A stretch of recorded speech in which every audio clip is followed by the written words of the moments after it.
Buen día, bienvenido al noticiero SMS de la Cátedra de Inspección, Vigilancia y Control de la Especialización de Derecho Comercial de la Universidad del Rosario.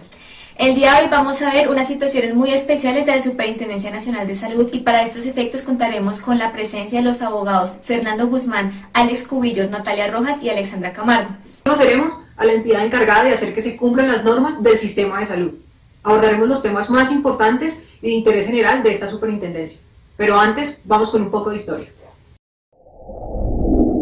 En 1977 surge la entidad con el nombre de Superintendencia de Seguros de Salud. Para 1989 cambia la denominación con la Ley 15 a como la conocemos hoy en día, Superintendencia Nacional de Salud. En el 2007, con la Ley 1122, por medio de la cual se crea el Sistema de Inspección, Vigilancia y Control del Sistema General de Seguridad Social en Salud, el cual queda en cabeza de la Supersalud. Adicionalmente le fueron otorgadas las facultades de la función jurisdiccional y de conciliación. En 2013 se reestructura de nuevo con el fin de que ésta se inclinara a la protección de los derechos de los usuarios del sistema de salud. Fue así como se centralizaron los trámites de las PQR en una sola delegada denominada Protección al Usuario. Adicionalmente, se buscó fortalecer la delegada de supervisión institucional, encargada de las funciones de inspección y vigilancia, y se separaron las facultades sancionatorias a una sola dependencia. Ahora hablaremos acerca de la estructura organizacional de la Superintendencia Nacional de Salud. Para estos efectos es importante que tengamos en claro cuál es la misión de esta entidad, por cuanto así sabremos hacia dónde apuntan estas dependencias.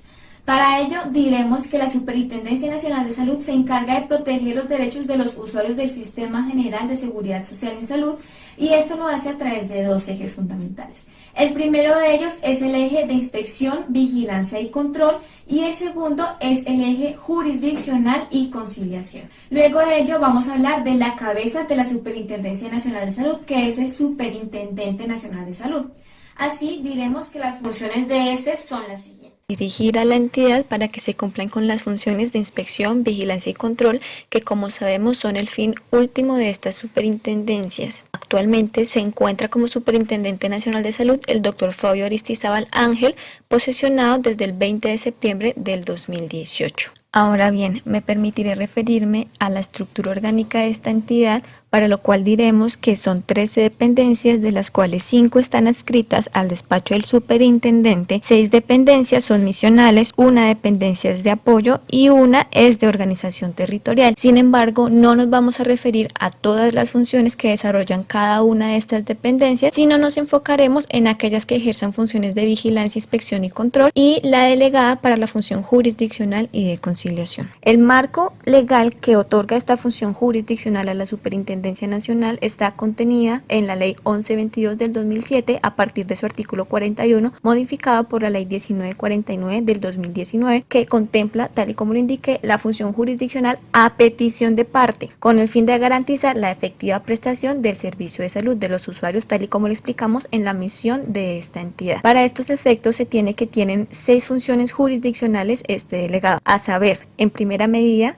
la cobertura de los servicios incluidos en el plan obligatorio de salud cuando la EPS ponga en riesgo o amenace la salud del usuario con su negativa. En segundo lugar, el reconocimiento económico de los gastos en que haya incurrido el afiliado en los siguientes 3 casos. Primero, atención de urgencias por caso atendido en IPS que no tenga contrato con EPS. Segundo, cuando el usuario haya sido autorizado por la EPS. Tercero, por incapacidad, imposibilidad negativa injustificada o negligencia demostrada de la EPS para cubrir las obligaciones para o con sus usuarios. Como tercera función jurisdiccional tenemos los conflictos derivados de la multiafiliación entre el régimen contributivo y los regímenes especiales. Cuarta función jurisdiccional, conflictos relacionados con la libre elección de las entidades aseguradoras. Quinto, conflictos entre las entidades administradoras de planes de beneficios y o entidades que se asimilen y entre los usuarios.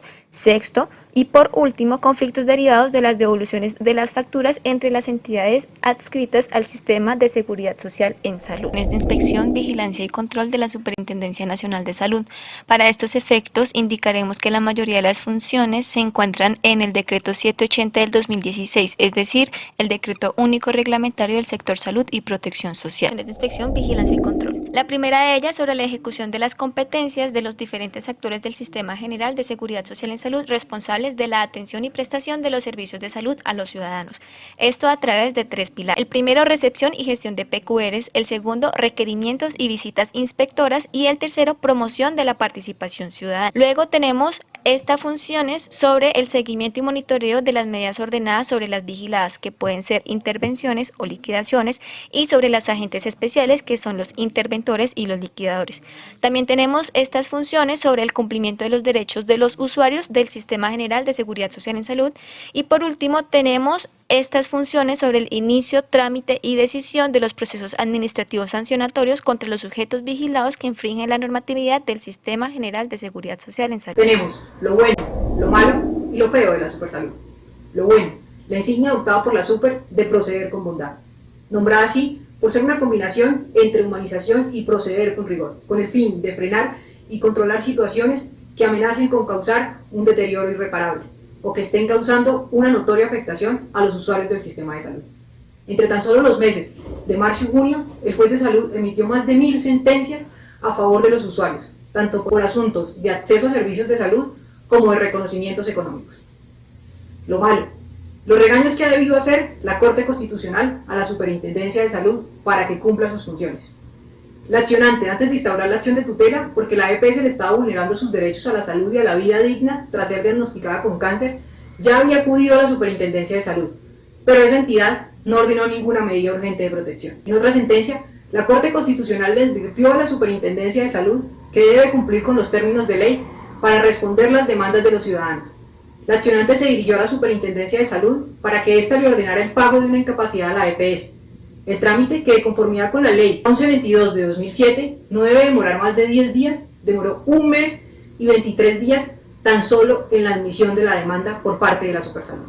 Lo feo, la cantidad de reclamaciones que recibe la Supersalud. En tan solo lo que va del año han atendido más de 900.000 personas a través de sus diferentes canales de atención, de los cuales alrededor de 370.000 han presentado peticiones, quejas, reclamos o denuncias. Por supuesto que el elevado número de solicitudes retarda el efectivo cumplimiento de los deberes de este organismo. Con motivo del confinamiento y las demás medidas de protección establecidas por el Gobierno Nacional en el marco de la pandemia del COVID-19, la Superintendencia Nacional de Salud ha adelantado una auditoría a los portales web y líneas telefónicas de los principales prestadores del Servicio Nacional de Salud, como EPS, IPS y Secretarías de Salud en todo el país. Dentro de los principales hallazgos realizados por la auditoría, se encontró la poca disponibilidad de canales adecuados para la atención a las personas que se encuentran en situación de discapacidad. Además, los portales web cuentan con poca información disponible para los usuarios y afiliados de las EPS. Finalmente, se evidenciaron demoras en los tiempos de respuesta a las solicitudes realizadas. Por otro lado, ninguno de los portales web ni líneas telefónicas pudo responder al 100% de los requerimientos realizados por el equipo auditor. Pero no todo es negativo. Dentro de la auditoría se relacionan algunos aspectos positivos, como por ejemplo, programas en línea para la entrega de medicamentos a la población vulnerable, líneas de atención psicológica, aplicaciones para trámites y autoevaluación relacionadas con el COVID-19 y toma de muestras a domicilio. Hablemos del caso Saludcop. Como hemos visto, la Superintendencia Nacional de Salud es la entidad encargada de hacer cumplir las normas del sistema de salud a través de la inspección, vigilancia y control. En este sentido, en uno de los casos más dramáticos en que ha tenido que intervenir es el de Saludcop, entidad que en el año 2005 era una de las más grandes del mercado, con cerca de 7.500 afiliados. Pero sus directivos y socios privados desviaron cerca de 1.4 billones de pesos. Veamos qué sucedió. ¿En dónde estuvo la irregularidad? En el destino de la denominada Unidad de Pago por Capitación UPC. Este es el dinero que le da el gobierno a cada EPS para atender los derechos del POS de sus afiliados. Es un recurso parafiscal que sale de los dineros del Estado con una destinación específica. Son fondos administrados por las EPS, pero no son de su propiedad y solo pueden utilizarse para el pago de medicamentos, médicos y profesionales de la salud, procedimientos quirúrgicos y hospitalarios. Saludcop utilizó de manera ilegal los dineros de la salud de las UPC para comprar 28 clínicas, 14 lotes, un colegio, un club social y hasta realizó inversiones fuera del país en Ecuador y México. Cuando una EPS compra una clínica con el dinero de las UPC, está usando estos recursos a beneficio propio, porque la clínica queda a nombre de la EPS, pero no a nombre de los colombianos. Saludcop también estuvo involucrada en los escándalos por sobrecostos millonarios en medicamentos, cobros irregulares al FOSIGA por atenciones que no se realizaron y una creciente deuda con el sistema de salud que causó el cierre de varios hospitales. La Superintendencia Nacional de Salud decretó la intervención forzosa administrativa de esta EPS en mayo del 2011 y finalmente ordenó su liquidación el 24 de noviembre de 2015. Para concluir, las funciones de inspección, vigilancia y control de la Superintendencia Nacional de Salud son fundamentales para evitar el desvío o el uso inadecuado de los recursos del sistema de salud por parte de las EPS, afectando gravemente la salud y la vida de los colombianos. Las dependencias de la Superintendencia Nacional de Salud apuntan hacia un mismo objetivo, que no es otro que el de proteger los derechos de los usuarios del Sistema General de Seguridad Social en Salud a través de dos ejes fundamentales.